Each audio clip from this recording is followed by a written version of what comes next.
Алла Тағала Құранда айтады: "Астаизу биллахи минаш шайтанир ражим.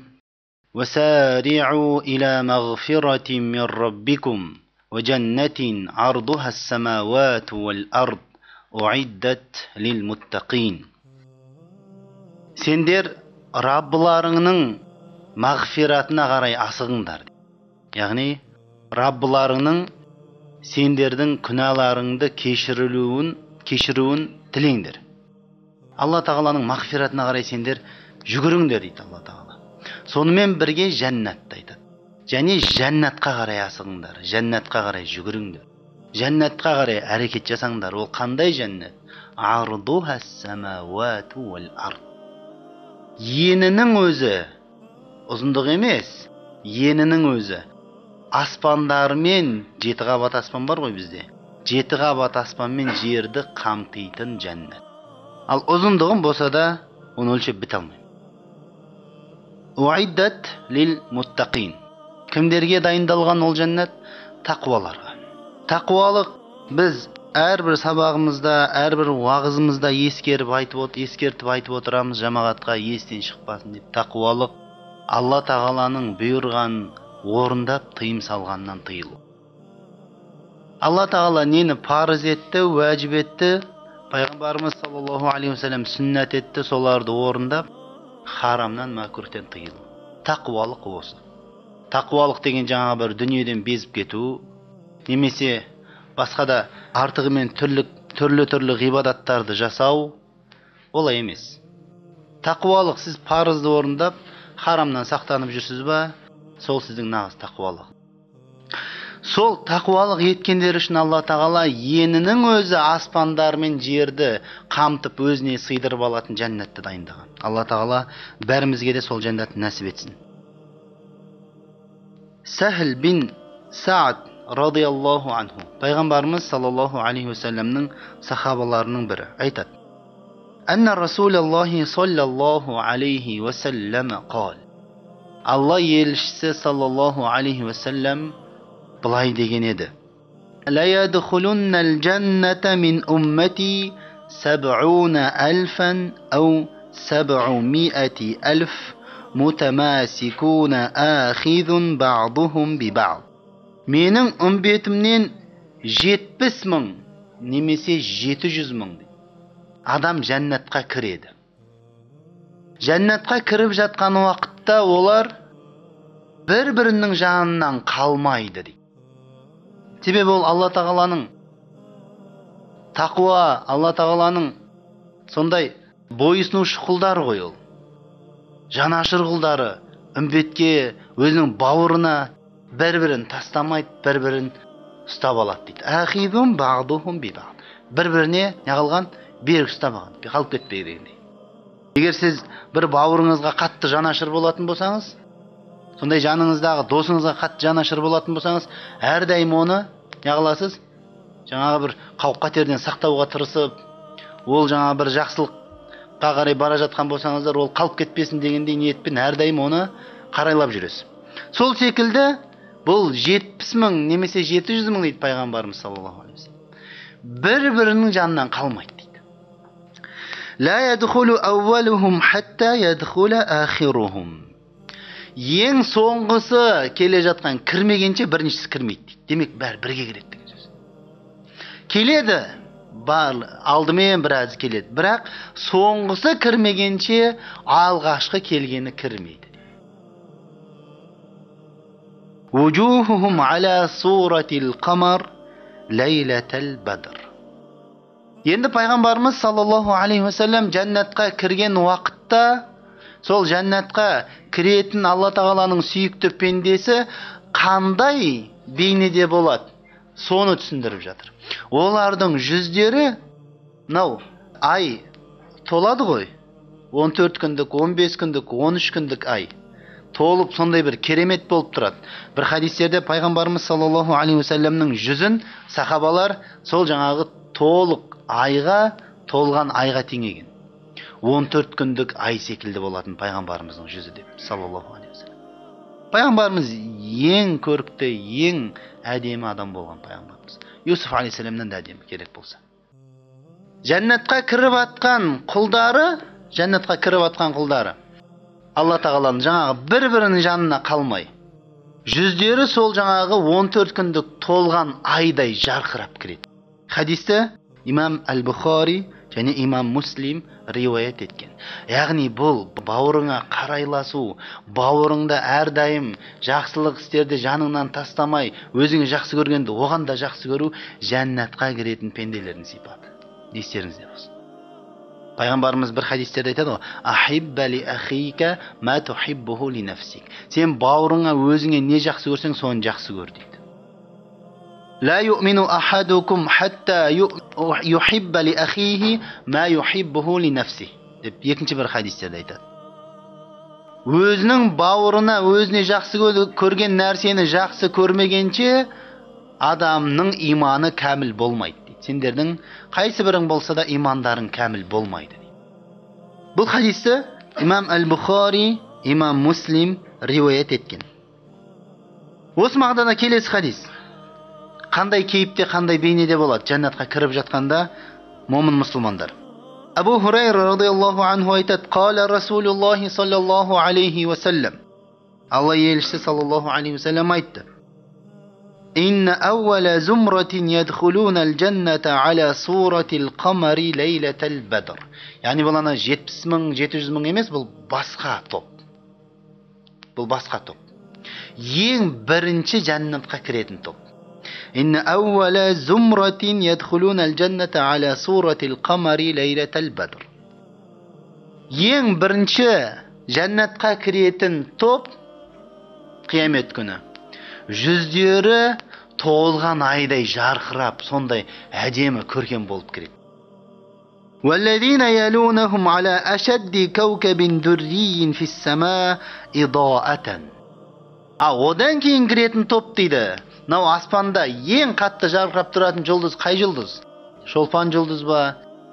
Сол шолпан жұлдыз секілді аспанда жарқырап тұратын, сондай болып жарқырап кіреді. Одан кейінгі топ. Бірақ ең бірінші кіретін топ кәдімгі толған айдай жарқырап кіреді дейді. Жүздері. Енді олардың сипаттарын, оларға қатысты кейбір ерекше қасиеттерді пайғамбарымыз айтады. Ла ябулун. Олар кіші дәрет сындырмайды дейді. Кіші дәретке бармайды. Уәлә ятағауатун. Және үлкен дәретке де бармайды дейді. Уәлә ямтахитун. Және мұрындарын сіңбірмейді. Себебі неге? Ондай нәрсе жоқ оларда. Уәлә ятфилуна амшатухумуз захаб. Және түкірмейді. Себебі неге? Оның барлығы адамды белгілі бір деңгейде жеркендіретін қалдық нәрселер адамнан шығады. Ол нәрсе адамды жеркендіретін қалдық нәрселер жәннатқа кірген Алла тағаланың пендесінде болмайды. Амшатухумуз захаб. Шашын тарайтын тарақтары алтыннан болады. Тарақтары шашын тарайды. Демек, жәннатқа кірген пенделер, жәннатқа кірген Алла тағаланың құлдары шашын тарайды. Варашхухумул миск. Арашхухумул миск, яғни денесінен шыққан тері, ол әтір болып шығады дейді. Миск. Тер шыққанда адам негізінде мысалы үшін жаман иіс шығады. Бірақ жәннаттың тұрғындарына қатысты емес ол. Хош иісті ол. Ва маджамирухум ал-алуа азважухумул хурул айн. Сонымен бірге қорқорлары дейді, қорқорлары. Жаңағы ерігіп, қорқор не қылады дейді. Осы қорқорларының тұтамығы алойы шөбі болады. Сонымен тұтатады дейді. Былайша айтқанда сондай рахат өмір сүреді. Әйелдері олардың хур айн болады дейді, қорғыздары. Ахлақухум аля хулуқи ражулин вахидин аля сурати абихим Адама 60 зираан фиссама. Және олардың мінездері барлық, ақылақтарының барлығы бір адамның сондай бір керемет көркем мінез адамның мінезі секілді болады. Әрқайсысы біреуі жаңағыдай жынды, біреуі мысалы үшін жаңағы момын, біреуі бұзық деген секілді әңгіме жоқ. Сонымен бірге олардың түрлері өздерінің несіне, аталары, өздерінің әкелері адамға ұқсайды дейді. Сонымен бірге ұзын болады. 60 кез болады. Хадисте келген бойынша. Сол хадистің жалғасы ретінде мына біреу хадис. أول زمرة تلج الجنة صورهم على صورة القمر ليلة البدر لا يبصقون فيها. Ең бірінші кіретін топ жәннатқа. Ол жаңағы жүздері олардың толған айдай жарқырап тұрады. Олар ол жәннатқа кіргенде түкірмейді. Уәлә ямтахитун. Сонымен бірге мұрындарын сіңбірмейді. Уәлә ятағауатун әниятухум фиха зәхаб.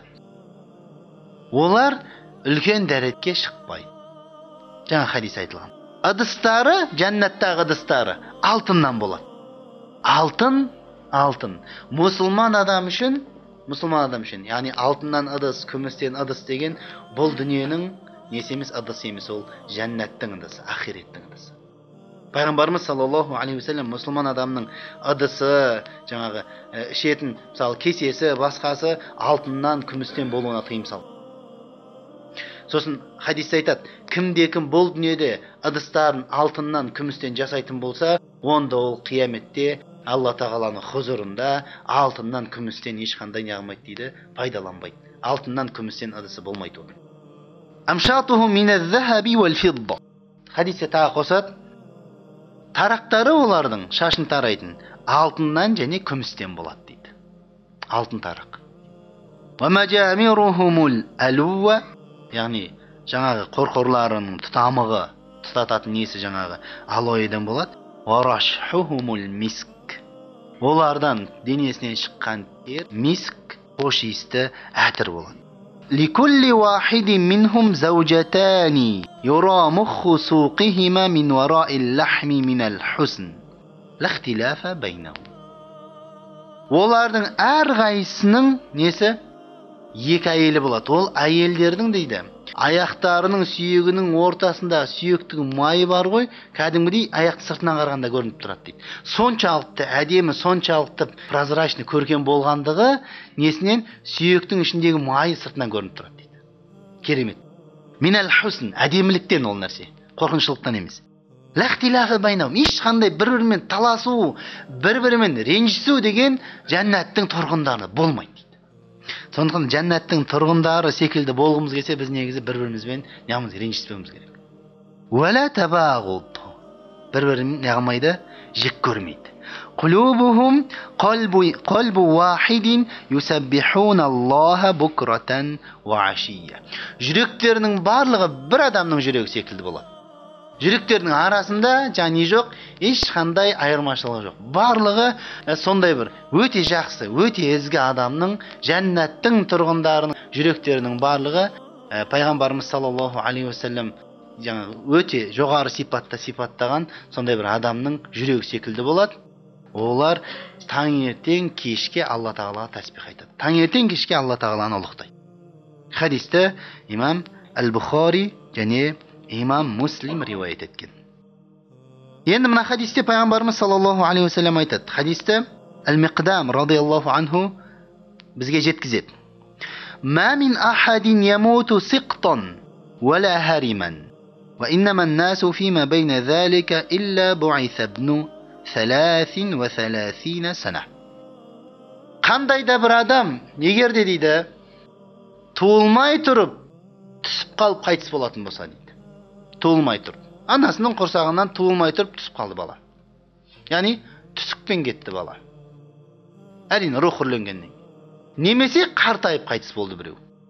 Қалай қайтыс болды, солай қайтыс болсын дейді. Бірақ адамдардың барлығы жәннатқа кірген уақытта бұл ер кісілер үшін қанша жаста болады дейді? Алланың хұзурында 33 жастағы адам болып жәннатқа кіреді. 33 жастағы адам болып тіріледі. Демек 33 деген сондай бір жан-жақты бір орта жас, сондай бір кемел жас болып тұр. 33 жас. فَإِنْ كَانَ مِنْ أَهْلِ الْجَنَّةِ كَانَ عَلَى مَسْحَةِ آدَمِ. Егер де ол дейді, жәннаттың тұрғындарынан болатын болса, жалпы Адам алейхиссаламның кейпіне келеді. وَسُورَةِ Юсуф.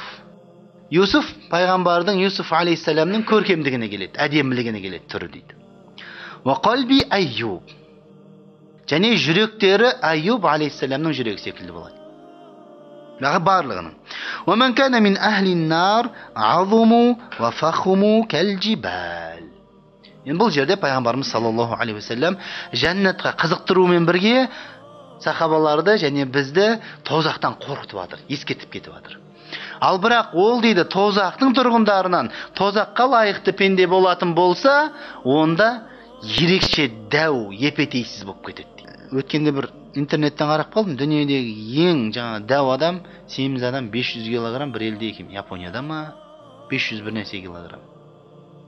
Анау адам бейшара қозғала алмайды.